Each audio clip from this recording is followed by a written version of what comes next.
So some of the critiques we're seeing right now in terms of what Elon has said about the current reconciliation package, where again he's criticizing it because he speaks his mind and he sees it as unneeded and moving right back to the same ways that we used to operating here in Washington. So I think his voice will continue to be effective. I think President Trump appreciates his perspective on this, but I do think if we're looking at what is in the realm of possibility, it will be a bit incremental in nature. But I think the more that Elon can weigh in on this, and I think there's others in the administration as well who are very much aligned with the way that Elon thinks, and then just more importantly, President Trump views this initiative. I think we're finally heading in the right direction. Okay, I sure hope so.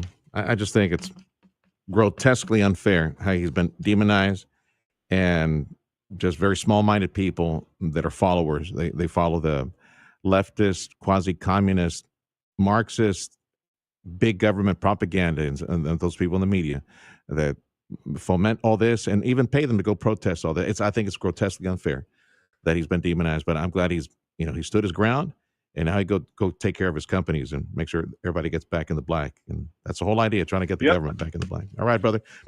Yeah, go ahead. I'll give you the final word. Go ahead, Jim. I'll say in terms of he's got tough skin, and this isn't the first time that Elon has done something that has been viewed as controversial by the media and that's right. All the headlines, etc.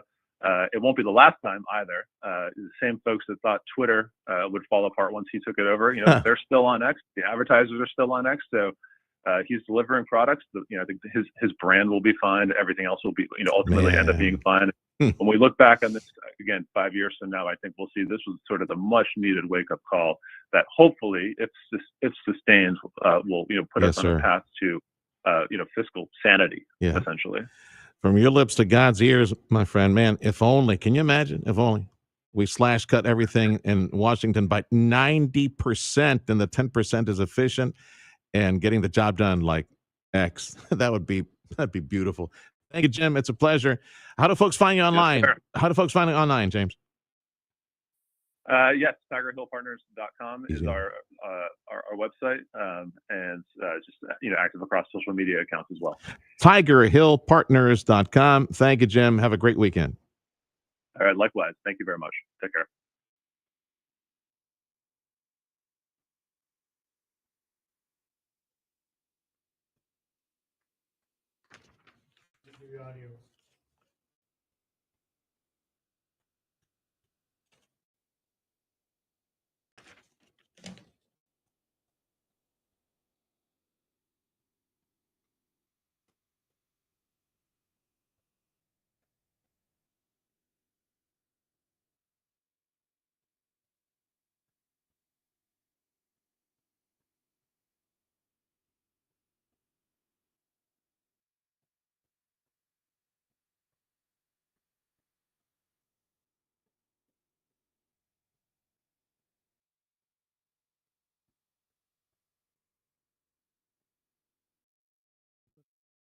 It is another finally Friday edition of the Valley's Morning News. It's now May 30th, 2025. Gee, wow, it's ready. Look at that. Already the end of May. June is here. Half the year's almost gone. Wow. Show producer Fred Cruz, best radio producer in all of Texas. And I know News Talk Radio. I know what I'm talking about. AccuWeather meteorologist Jeffrey Nordine. I'm Sergio Sanchez. And in the news, 5 members of a Mexican music group have been found dead near Reynosa. The members of Grupo Fugitivo were reportedly kidnapped this past Sunday. Investigators announced that they found their bodies, and they've been found in the outskirts of Reynosa. Authorities not sure if the group was targeted or was the victims of the ongoing cartel-fueled violence that is very common, sadly, very common in northern Mexico. 9 alleged members of the Gulf Cartel are in custody.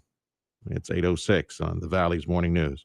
Up in Austin, lawmakers finally passing some legislation designed to bring down your property tax bill. Senate Bill 4 would raise the homestead exemption from $100,000 to $140,000.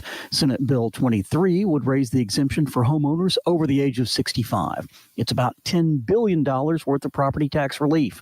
Lieutenant Governor Dan Patrick says tax relief has been a big priority for the legislature this session. This budget has $51 billion in it that's going back to taxpayers. $51 billion. The two property tax relief measures would require changes to the Texas Constitution, so they will be up for a statewide vote this fall. Stephen Pickering with that report. Other legislation up in Austin, a bill outlawing gun buyback programs by local governments in Texas. That measure is on its way to Governor Greg Abbott for his signature. This would help get rid of gun buyback programs in liberal big cities like Houston, up in Central Texas, San Antonio as well. They've spent thousands of dollars on this. Research has shown that gun buyback programs usually have no effect on crime. Supporters of this legislation saying that local buyback programs are wasting taxpayer dollars. Opponents saying this is a local issue and it should have been kept local. It's 8:07 on the Valley's Morning News. Democrats and Republicans in the Texas House came together and finally passed school funding. SB 2 will put $8.5 billion into Texas public schools. That's the largest investment in public education in Texas history. Bell County Republican Dr. Brad Buckley says the most frequent request they heard from schools was to increase the basic allotment. By allocating this dedicated funding to address rising costs in the operations of districts, we can ensure that that more of our basic allotment dollars stay in the classroom where they belong. $4.2 billion goes to teacher compensation through a new teacher retention allotment designed to reflect the value of experience and pay teachers a decent living wage. The bill also boosts pay for non-administrative staff. The House passed it 122-13. Barbara Schwartz, News Talk 710 KURV. Time is 8:08 on News Talk 710 KURV. Also at Radio Para Mí. Discover us on that app that we can listen on your smartphone. It is AccuWeather time. And right after AccuWeather, I'll tell you what Elon Musk is saying about a mission to Mars. He says at the end of next year, right? At the end of next year, mission to Mars. Really? Details of that coming up after AccuWeather. AccuWeather, a service of Rivera's Machinery off the expressway in Donna for the best service, warranty, and price for the long haul. Rivera's Machinery. I forgot to check last hour, so let's do this hour. Jeffrey Nordine joining us. Conditions, upper 70s, all clear, or you got some fog, kind of like this time yesterday? What's going on out there? A little bit, yeah, but not like horrible. We're in the upper 70s, low 80s, pretty much, and visibilities are generally around 5 to 7 miles of visibility, except for West Laco, which is at 10. West Loco. All right, so West Loco. Yeah, the Chamber of Commerce loves me when I say that. Actually, no, they don't. No, I don't. I love you, West Laco. I love you. Okay, let's talk about rain. So a little bit in the forecast. What would you peg the chance at of rain? Because not everybody's going to get it. If they get it, I guess they'll be lucky today and this weekend, right? Yeah, so over the next 72 hours, the chance of rain is between 25 to 40%, except for Sunday. Sunday is a little bit more likely at 60. Heavy thunder shower activity or just a little bit of rain like you mentioned yesterday? A little bit of rain. So even right now, kind of looking at radar, there's, a few line of showers and thunderstorms over San Antonio, the heaviest of which is now getting into Victoria. This is going to push southward with time. And if all this collapses and pushes out what we call a outflow boundary, it can initiate the storms down here. Texas travel better today, right? All that stuff moving away from Central Texas, San Antonio? Yeah, basically the northern half of Texas is good and clear.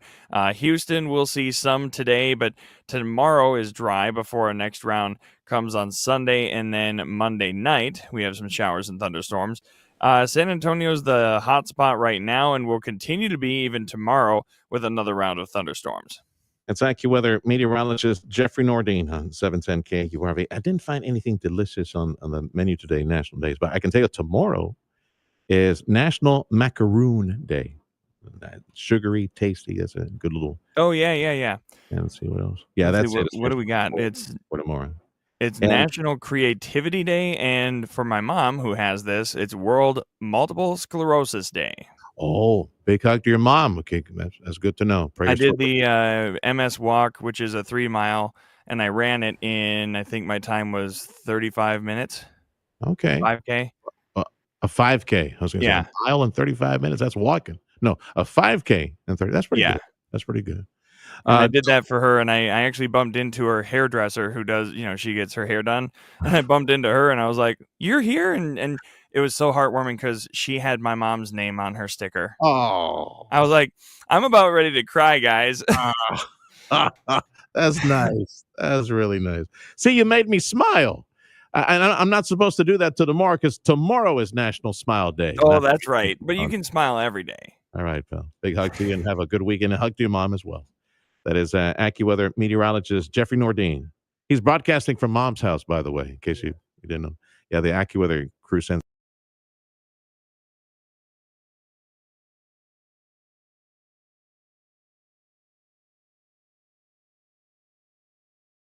San Benito, Las Palmas, and in FAR. They complement centers in Harlingen, Weslaco, and Rio Grande City and Sebastian that open up 8 in the morning till 7 p.m.